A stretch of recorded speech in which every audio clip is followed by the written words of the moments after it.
Hi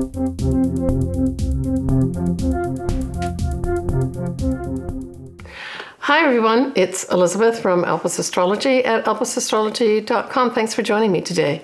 So this is my take on the astrological outlook for November 2023. And as always, you determine how you want to use these energies that I'm describing. I do use the whole house system when I do these predictions, and I use the ascendant mainly, but you can look at your sun sign too, just to get some extra information as well. And it really is what resonates with you, right? So we have a new moon in Scorpio, we have Saturn going direct, and we have a full moon in Gemini this month. We start off with Saturn going direct, and it will be going direct on the 4th of November at 0 degrees of Pisces. And of course, 0 degrees of any sign is a critical degree, and it really represents sort of like a ushering in this new energy. And the new energy we're talking about, of course, is Pisces and Saturn in that energy, right? So it's starting Saturn on its official path forward in the sign of Pisces once again, although remember we did have it initiated in March of 2023. So this is positive, right? Saturn represents the rules. It represents things like it's about time. It represents karma. So ushering in this new energy at the beginning of the month can indicate those types of things, can also indicate new rules and regulations, generally speaking, right? On the 5th of November, interestingly, we have this third quarter moon, which is the moon really before it becomes the new moon, right? And it is at 12 degrees of Leo. And recall, in September, we had Venus going direct at what? 12 degrees of Leo. So for those folks that really made some strides forward with regards to, relationships, money, values, whether it was to end some way of doing these, either of these or any of these three things, or all of these three things. This is kind of a supportive energy that says, hold on here, hold on to me as we head towards that new moon and your official start again in whatever it is that you've wanted to make new, right? Now, in most cases, I'm thinking of those folks that either established a new relationship or a new way of doing a relationship in September.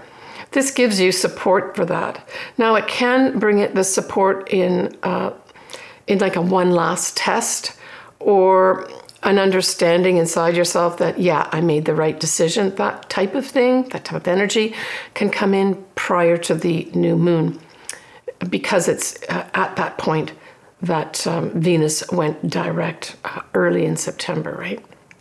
So that's interesting that it actually falls on the same day as this quarter moon that we turn our clocks back. Now, the 9th of November, we have Mercury sextiling Pluto. Well, this brings in some opportunities, positive opportunities, to make some sort of discussions, powerful discussions with powerful people. On the 10th and the 11th of November, we have that Mercury, though, squaring Saturn.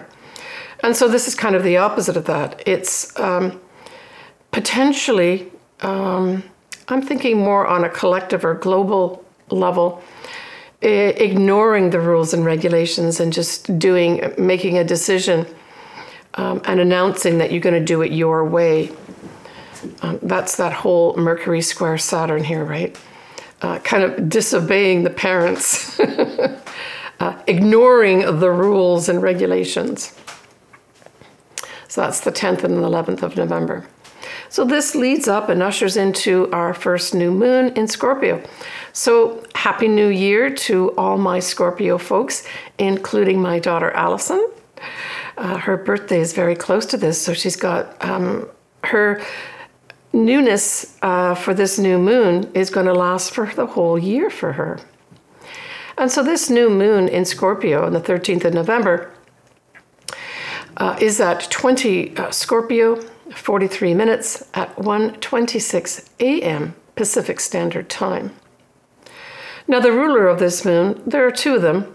The modern one, of course, is Pluto, And the more ancient one, of course, is Mars. And so we always look to see, well, where are both of these planets? Because they will influence that moon in Scorpio. So the good thing is we have Pluto as direct, and it's at 28 degrees of Capricorn. Now, this isn't really a sextile.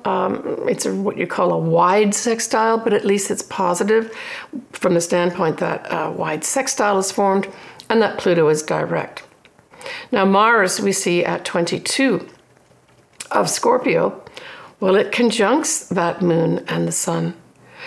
Now, what this can bring in, if you have this degree point aspected in your chart, the 22 degrees of Scorpio, 21, 22, 23, this is going to be opposite to the Taurus Uranus.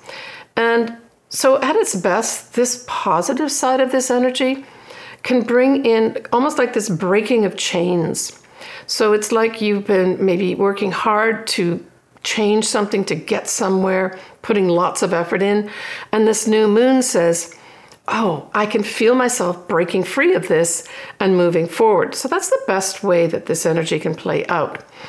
The more negative side of this, of course, if you look at just straight Mars, a fighter and feisty and aggressive, opposite unexpected explosions and energy, Uranus. In opposition, these two planets can literally create an explosion. And that could play out in something like earthquakes, for instance, or volcanoes, that type of thing. But it can also play out, again, I think collectively, in unexpected fighting. Probably like military. The Mars does represent the military too, right? So there may be a lot of fighting that goes on. Scorpio is very much a secretive sign, and it's really aspected strongly here, not just by the moon and the sun, but also by the fact that Mars is also in Scorpio, opposing that Uranus. So there may be some unexpected things that pop up at this time that can also be psychological, because Scorpio also represents the psychological side of ourselves too. And Scorpio does represent money too, right? So there could be some unexpected new start. Maybe the Fed in the USA will announce that they're going to reduce the interest rates, and we can see mortgages coming more up to be taken by folks and getting homes. And that's all possible. But I see this more as more aggressive moves of some sort, more on a collective level. But remember, there's a positive side too. We have Venus that is in Libra will be sextiling Mercury. Now, Mercury is just, if you look at the chart that I put up, Mercury is just in around 4 degrees or so of Sagittarius. And I can tell you that that's a good thing. I know it's in its detriment and not necessarily positive when we look at it individually. But the fact that we have Mercury just outside the auspices of Mars, but in a different sign, in a very positive, forward-thinking, future-thinking, optimistic frame of mind, right? So if we take this whole Mercury side of it in Sagittarius, it's positive thinking. So I'm thinking that this also new moon could have, I almost see it as a background sort of noise where there are people trying hard to see a better future, right? Because Sagittarius can represent seeing into the future as well. It also represents, religious beliefs, philosophical beliefs. So this could have a discussion of those things going on, in addition to the more assertive and potentially aggressive side of this new moon. So I like that. And the fact that it's Venus, and then Venus in Libra really speaks to diplomatic relations. So don't doubt that there's also the diplomatic relations going on, seeking harmony and seeking balance in the background. We have Saturn in a wide sextile to Pluto. Again, these are positive energies. This is opportunities for folks in power to talk about the rules and the regulations. Maybe even to talk about karma, right? And then we've got Saturn widely square that whole Mercury. So this says you know, I'm sticking my heels in the ground, that's Saturn with the square, with regards to how I think about this and the way I'm going to talk about it, but especially how I think about this. So it's like diplomacy being offered to you and you're saying, yeah, but my religious beliefs are very important and I'm not going to budge on them. So there's this back and forth, right? Now, interestingly also, and this sort of in me ties up the new moon in a positive way. We have the moon, we have the sun, and we have Mars, all in Scorpio, trining Neptune. I know Neptune is retrograde at this time, but what does this say to me? One word: hope. Hope and inspiration is also existing in this new moon that has a lot of aggressive stuff to it. It also speaks to, you know, hope with regards to philosophical beliefs. Can we come to the middle ground and talk? So if any of you have something going on like this, where there's a difference in sort of philosophical beliefs, even religious beliefs, this trine is going to really put some positive energy into you being inspired that, well, maybe there is a middle ground after all. On the 22nd and the 23rd of November, we have another sextile, and that's going to be Mars sextiling Pluto, and remember, Pluto is direct at this time. But we're also going to have a square, and that's going to be Mars continuing to square Saturn. And so it's like these two energies, I saw it almost like a seesaw back and forth, and maybe in the collective world of ours, we're going to see that. That energy is put into trying to change, say, positions, people in power, but at the same time, you've got energy being put into keeping things the same. But I'll tell you, if you use that Mars square Saturn in a positive way, it means working hard to put these rules and regulations in place. It means working hard to make this the time to make those changes. Right, next, we're going to have the full moon in Gemini. And this full moon is at 4 Gemini, 51 minutes, on the 27th of November at 1:17 a.m. Pacific Standard Time. So for Geminis, this is a wrap-up. This is an ending of some sort. This is a culmination where things that you started maybe 6 months ago, you can see wrapping up. And as I always say in my videos, you know, just because it's a full moon doesn't mean something's going to be bad and it's going to end. It could be that you're wrapping up some big project and you can see the end of it. Maybe even some writing project. We see Gemini as writing, communications. It can also refer to diplomacy as well. So this could also see, you know, a wrap up in that area too, not only in a collective global level, but for you individually. So the ruler of Gemini is Mercury, of course. And it is in opposition to Sagittarius. So we have it at 24 Sagittarius. And of course, this is squaring that Neptune at 24 of Pisces. So this says we've got to work hard here. Work hard, and I say this is probably an international component because Sagittarius also rules foreign things, foreign places. But it's also like our philosophies too. And then Neptune can also be more along perhaps like the spiritual religious side, but you know, Sagittarius can be too.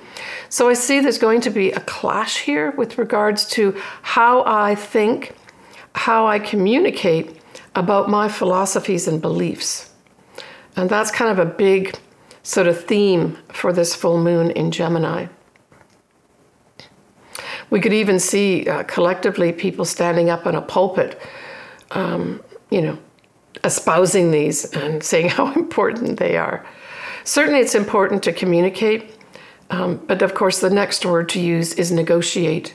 And there's potential here, but there's a lot of, again, using that sort of sentence of digging our heels in, to try to see both sides, right? And that's the other thing about Gemini. It really is asking you to include other people and to see their point of view.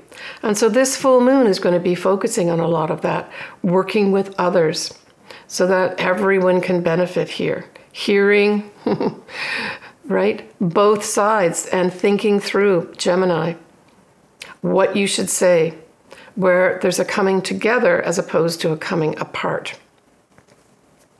When we look at Mercury, again, it's trining the north nodes in Aries. So this is very positive. It's let's talk about our future as a group, right? Let's talk about that. And let's put something new in place. That's Aries. Aries is saying, let's move forward with something new here. We can be individuals, but let's do it in a harmonious way. We have the Sun is going to be conjuncting Mars. And of course then, because it's a full moon, both the Sun and Mars will be opposite to the moon. And so this could bring in a little bit of assertive energy with regards to people speaking, maybe some people speaking out of turn. Remember that Gemini is an air sign, and so it's not like this fiery, a fire sign where I'm not going to give up what I think and what I want to say, even though this does emphasize that speaking out of turn in some respects. Gemini puts a lighter tone on the whole thing, right? And so this is, I believe, someone, stating what they think and putting it in words, maybe standing up, presenting, that type of thing. And in fact, that type of aspect could have some people individually, if this full moon at 4 or 5 degrees of Gemini affects you, you could make maybe some effective presentation at this time, or present your case at this time from documents that you've written, right? We have Venus conjuncting the South Node. So this is wonderful too. South Node types of things, we like to say letting go of them. And of course, it supports the fact that a full moon says endings and letting go. And so this says to me that there's a request here from the universe to ask you to let go of old ways of doing relationship, of perhaps your money, but it's also referring to our values. And I also see this as, women could be in the mix here. So I think that this is letting us all know that we can do things differently with regards to those areas. So that's love, relationships, money, and our values. And it really emphasizes, in my mind, as last month we had that whole yod, right, pointing at this South Node. This may be a wrap-up of some of us individually letting go of relationships, letting go of old ways of doing relationships and embracing new ones. But maybe also our money too. That let go of old ways of dealing with your money and put ones in place that give you better balance in your life. Because that South Node, of course, is in Libra, which is all about balance and harmony, right? So staying with Venus conjuncting that North Node, it goes right the way through the 30th of November 2023 as an exact. So it's an important thing that I've just spoken about. Well, good luck to everybody in November. When we look at December, yay, we have that Neptune going direct. But we do have a Mercury retrograde, and it's an interesting Mercury retrograde because it's going to start in very conservative Capricorn, but spend a lot of its time in future-oriented, optimistic, positive, risk-taking Sagittarius. And speaking of Sagittarius, you will have a new moon there, full moon in Cancer. And of course, that full moon in Cancer is the second full moon. That's unusual in a year. I'll talk about that next month. And then we have Jupiter going direct, literally the last day of December, the 31st of December, 2023. All right, talk about that more next month for you guys, right? So let's now move on to the ascendants or sun signs, whatever resonates with you. All right, Leo. So Leo, what's interesting for me is that you've got that third house square that's coming up, that's leading up to the new moon. And it's at 12 degrees of Leo. And so, as I mentioned at the earlier part of this video, that 12 degrees of Leo is the degree point that at Venus that was retrograde went forward at the beginning of September. So for some Leos, this is just an activation of that. The decisions that you made at the beginning of December with regards to some kind of love relationship are being accented again. And it's like it's taking you by the hand, leading you to that new moon, to a whole new start in your love life.